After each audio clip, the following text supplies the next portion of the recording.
Hi everybody, we're on just a few minutes early so we could get everything looking right. This is our first live from Hill Country Animal Hospital, and yes, we are aware that we have New York City in the background. Live from New York. Live from New York. It's Wednesday morning live. We used this for a staff murder mystery party during the pandemic, so our Christmas party. Yeah.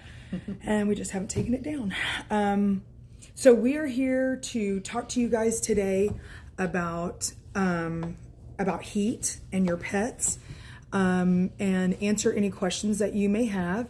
If nobody is on with us, I know it's kind of a weird time and everybody's getting ready to go back to school, but if anybody hops on, welcome. And if you have any questions, you can just type it into the comments and we will answer. Hopefully we'll be able to answer those. So anyway, I'm Lisa, this is Rocky, and we're coming to you live today to talk about heat and your pets. The heat is something that we're used to here in South Texas, but I think that sometimes we forget how heat and humidity can affect our pets, especially dogs. So we're going to talk to you a little bit about that today.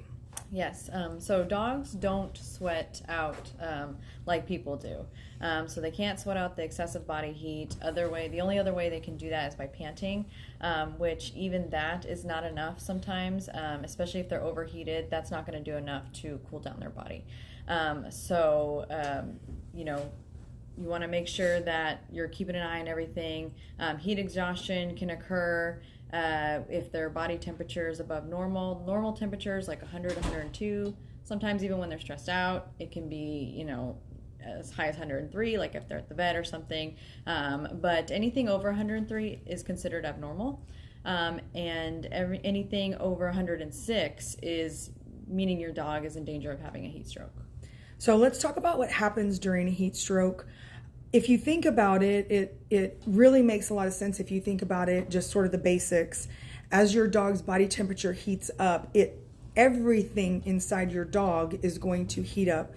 And that means the organs, the brain, everything. And so once the body gets to that really high temperature, especially over 106, 105 or higher, organs begin to shut down because they just can't function. They're basically cooking in there. And so it can also cause the heart to stop. Heat is a real big problem. Once you get to this point, you really need to do something about it. And so it's just one of those things that can't be ignored. And we want to talk to you too about what the warning signs are that your dog or cat could be in danger. We most commonly see this problem in dogs, and I think that's because dogs are a little more active for the most part, and they are outside, but certainly a cat could experience this as well. We just more commonly see it in dogs, and like I said, it doesn't mean that it can't happen, but mostly it's dogs. And Rocky's going to talk to you about some of the warning signs. Yes. So some of the warning signs to look out for when your dog is becoming overheated: excessive panting, vomiting, diarrhea, collapse, convulsions. Check their gums, see if they're either brick red or blue. So those are ways you can see. Some of the subtle signs I think that happen are, people sometimes overlook these because a lot of times when this happens, you're either out hiking or you're out at a party or you're at a picnic or you're at an event and you're watching your dog and you think, oh, my dog is always a spaz and he's over there playing and he's acting like he normally does. But some of those subtle signs include confusion, like they might not respond to you if you call them or ask them to do a command. Their eyes might glaze over. They have excessive drooling. They can have a rapid heart rate. And obviously they're going to get a fever. They can get lack of coordination or dizziness. They will experience lethargy. And they may lay down and not want to get up, or they may lose consciousness. Yeah, and so you may ask who's at risk for this. Well, basically all dogs can be at risk for overheating. There are some dogs that are more prone to it because of their anatomy. For instance, dogs with long hair, thick hair, like huskies, and then also very young dogs, puppies, very old dogs, especially brachiocephalic dogs are at higher risk. So those include, bulldogs, pugs, shih tzus, things like that, and other dogs to watch out for: overweight dogs, dogs that have heart or lung problems. So just make sure you're not walking your dog in the middle of the day. Any of those dogs with those smushed faces, and even cats with smushed faces, are a little more at risk. But if you have a dog that's an active breed with normally high energy levels, it's possible that you're going to have to really police that dog if he's outside during the hot, humid weather, or if you're walking them, because dogs are not going to know that they're getting to be in danger. And so they're just going to keep going, just like they would if it wasn't hot, but then they're overheating at this time. And so you need to make sure they take lots of breaks if they're playing very heavily or very energetically in the heat and humidity, and then provide water for them as well. Right now, our temperatures are, August and September, I feel like those are the hottest months that we're going to experience here. But we've been really lucky this year as it hasn't hit over 100 all these multiple days. But it is still humid outside, so we want to remind you to be extra vigilant with your dogs because it is harder for them to cool off. Yes, and there are things that you can do immediately when you're worried that your dog has become overheated. So those things, the main thing is to get them indoors, somewhere cool with AC. So that's the first thing you can do. Check your dog's temperature. Ways to do that. The best way is rectally. Not everyone can do that, I understand. So you can also, if you have an ear thermometer, you can do it under the armpits, if they don't have like a lot of hair there. But even then, I would still do it rather than not do it. And anything over 106, definitely seek emergency help. If we're over 103, I would still call your vet, call us, whoever your regular vet is, just to see what you need to do. But you can also place cool wet towels on their neck, on their armpits, on their groin area, and just make sure you're not covering them completely with towels, because those towels will eventually heat up, and that can be like like they're in a sauna. And then make sure you're changing those towels out frequently too. Yeah, you always want to make sure the towels are cool. So yes, cool towels for sure. You can wet their paw pads with cool water and offer them water to drink. Do not force them to drink, and don't cool your dog down too quickly. So something like that can lead to shock. So what you don't want to do is if you think your dog is getting overheated, you don't want to throw them in the pool, or you don't want to throw them in the bathtub.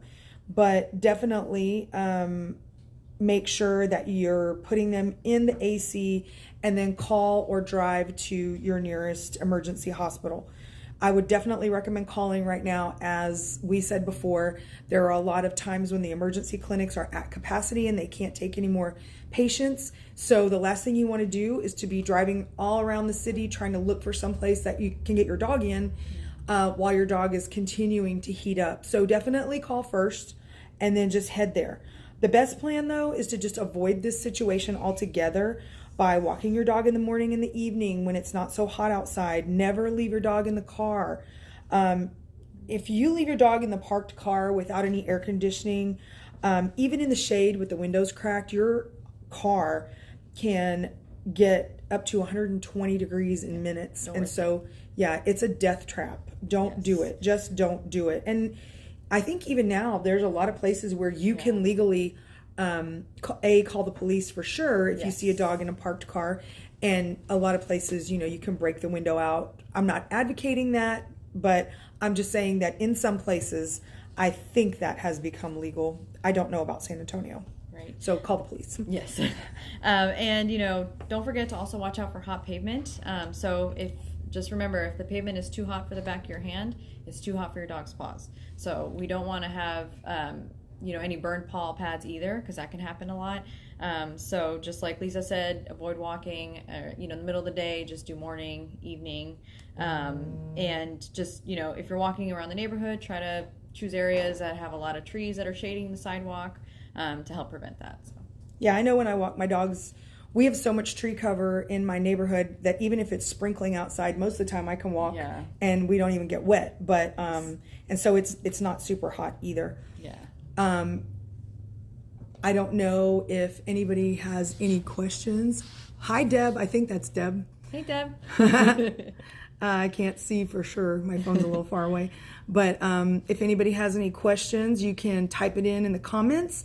And if you have questions, you can always call us. Call us here at the hospital. Our phone number is 210-695-4455. We also have information in our blog posts on our website.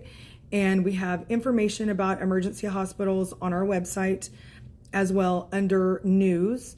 And it has the listing of all emergency hospitals and hospitals that are open extended hours with their phone numbers and addresses, so that if you do have an emergency, you do have access to that list at all times. So definitely take advantage of that if you need it. And We're here too. yeah, and we're here too. So if you have any issues, any questions, give us a call. Just remember, time is of the essence. So that's going to be your biggest thing. Stay safe, everybody. Yes. And if nobody has any questions, we are going to sign off. And if you have any topics that you want us to do more lives on, let us know. You can email us, or you can message us on Facebook and let us know what you want to learn more about. All right. Thank you, guys. Thanks. Yeah.